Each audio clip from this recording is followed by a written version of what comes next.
ግጭቶችን በሰላማዊ መንገድ የመፍታት ባህል በኦሮሞ አገር በቀል የግጭት አፈታት እሴትን በመጠቀም ነፍጥ ያነገቡ ታጣቂዎች ወደ ሰላማዊ መንገድ እንዲመለሱ ያለ መታከት በመንግስትም በህዝቡ የሰላም ጥሪ ተደጋጋሚ አታካች በሆነ ሁኔታ ሰላምን ከማረጋገጥ አንፃር ጥሪዎች ተደርጎ ነበር።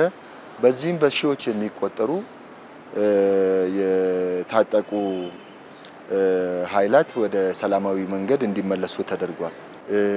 የቀድሞ ታጣቂዎችን አንድም ታጣቂዎችን መልሶ ከማደራጀት አሰልጥኖ ወደ ማህበረሰቡ የመቀላቀል ኑሯቸውን እንዲሻሻሉ የስራ ዕድል የመፍጠሩ ስራ አንድ በዚህ ነው። ሁለተኛ ደግሞ በመንግስት መዋቅር ውስጥ የቀድሞ ታጣቂዎችን የማሳተፍ የሐሳብ ልዩነት ቢኖርም የሐሳብ ልዩነት በሐሳብ ትግል እንጂ በጠመንጃ አፈሙዝ የሚደረግ ትግል ደም የሚያፈስ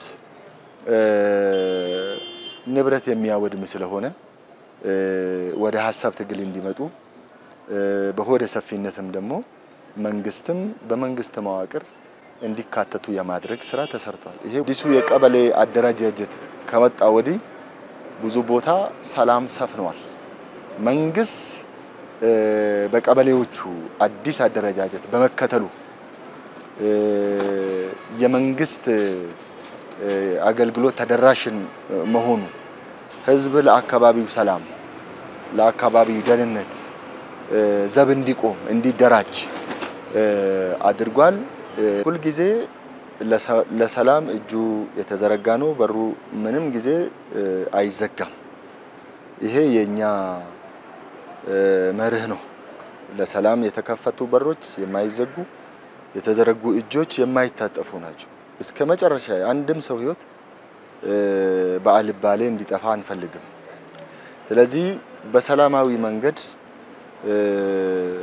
የተመለሱ የቀድሞ ታጣቂዎች የአገሪቱና የክልሉ ኢኮኖሚ በፈቀደው መጠን እንዲካተቱ የማድረግ ስራ ተሰርቷል። ይሄ